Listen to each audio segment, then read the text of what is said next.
Halo semuanya, welcome to my channel. Kali ini kita akan menceritakan cerita yang berjudul Madu Cantik yang Tak Tersentuh.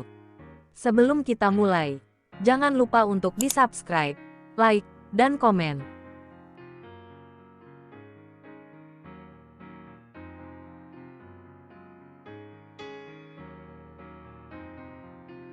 Episode 75, Mendapat Restu. Rizwan bertemu dengan Givari. Mereka pun berbincang santai mengenai banyak hal, terutama tentang rencana Rizwan yang akan membangun toko buku sekaligus membantu Kiai Rahman mengurus pondok pesantren. Givari terkagum sekali dengan keponakannya itu. Kadang terbesit dalam hatinya, ingin sekali memiliki putra yang seperti itu. Andaikan Rafin seperti Rizwan yang benar-benar soleh dan terarah masa depannya. Akan tetapi dalam hidup ini, kadangkala kenyataan tak sejalan dengan harapan. Mungkin karena terlalu berharap banyak, akhirnya harus menelan kekecewaan. Usia kamu sudah 28 tahun, karir pun sudah bagus dan kamu sudah mapan. Sudah sepantasnya kamu menikah. Nak Rizwan, apa sudah ada calon istrinya? Tanya Givari. Tentu saja, di negeri kita ini kalau ada seseorang yang sudah dewasa dan mapan, pasti akan berujung ditanya soal kapan menikah. Rizwan tersenyum lebar dan menjawab, aku juga sudah ada niatan untuk menikah. Tetapi, belum ada calonnya, Om. Kamu itu ganteng, pinter, kaya, ustadz juga lagi. Tidak sulit sebenarnya carikan calon untuk kamu. Kalau sudah ada niatan, lebih baik disegerakan. Susan berkomentar, iya, Tante, tapi kan mencari istri di zaman sekarang ini agak sulit. Apalagi, perempuan yang menjaga kesuciannya hingga menikah itu, seperti mencari jarum ditumpukan jerami. Kekeh Rizwan. Betul, lelaki seperti Rizwan, harus mendapatkan perempuan yang baik-baik. Tidak bisa sembarangan dan hanya modal cinta saja menjalin hubungan dengan perempuan yang tidak memiliki asal-usul dengan jelas. Berkaca dari kasus Rafin, Givari tampak serius. Givari bisa berkata demikian karena ia pun dititipkan amanah besar oleh mendiang kakak kandungnya untuk menjaga Rizwan sebaik mungkin. Jadilah, ia pun mempunyai hak untuk memberikan pendapat dan arahan untuk masa depan Rizwan sebagai keponakannya. Kalau begitu, kamu coba ta'aruf saja dengan santriwati di pondok Kiai Rahman. Minta bantuan beliau untuk mencarikan kamu jodoh. Seru Susan memberikan pendapat. Rizwan terdiam dan menunduk sejenak, seolah tidak tertarik dengan tawaran itu, karena hatinya sudah menentukan pilihan. Bagaimana, Rizwan, kamu bersedia kalau Om sertakan Kiai Rahman untuk mencarikanmu calon istri? Tanya Givari menatap serius. Sepertinya tidak perlu, Om, karena aku sudah punya pilihan sendiri. Rizwan tampak gugup. Givari dan Susan saling menoleh dan tersenyum lega. Alhamdulillah, kalau boleh tahu, siapa gadis itu? Tanya Susan penasaran. Rizwan menggigit bibir dan agak sedikit canggung menyebutkannya. Khawatir jika Givari dan Susan malah terkejut dan berakhir tak merestui. Dia, perempuan itu, pernah menikah juga sebelumnya. Rizwan menjeda ucapannya, menatap Givari dan Susan yang tengah serius menyimak. Maksudmu, dia bukan gadis tapi janda? Givari cepat menyimpulkan. Tapi dia masih suci, Om. Dia pernah menikah 2 kali. Tetapi selama pernikahannya itu, dia tidak pernah disentuh oleh suaminya. Rizwan menelan ludah dan memainkan jemarinya. Tentu saja ia sangat gugup.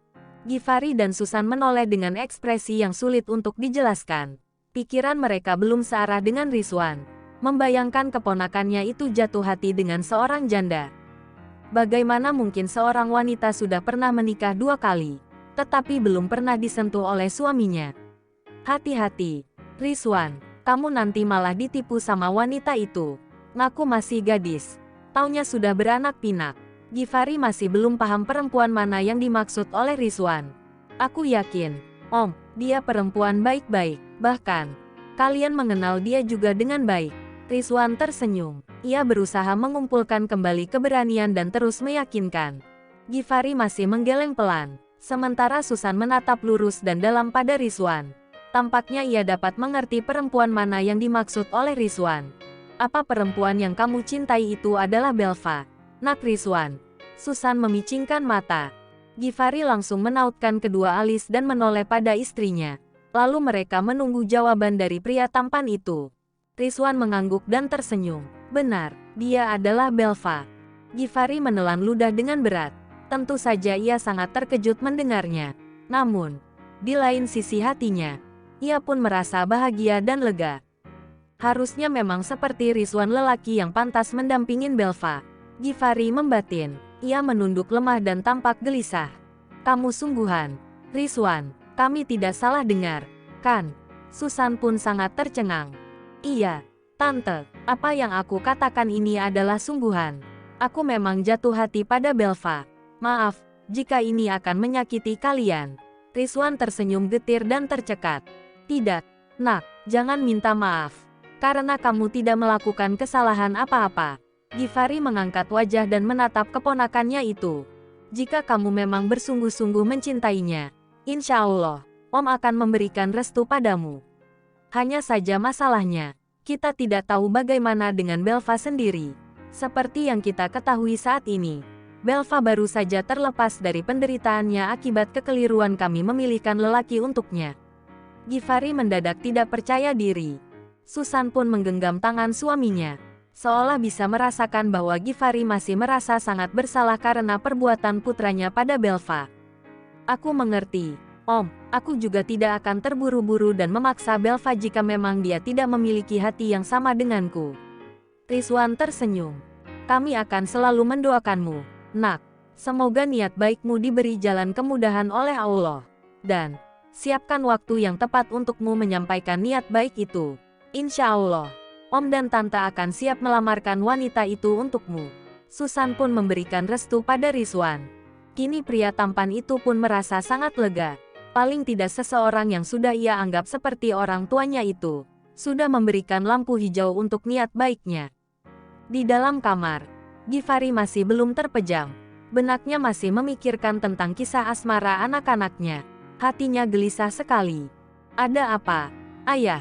Apa yang mengganggu pikiranmu selarut ini? Susan mengusap lembut bahu suaminya. Givari menghela napas perlahan. Aku merasa menyesal saja pernah menikahkan Belva dengan Raffin, yang pada akhirnya hanya menuai luka untuk kita semua. Aku malu sekali. Susan tersenyum manis dan berujar.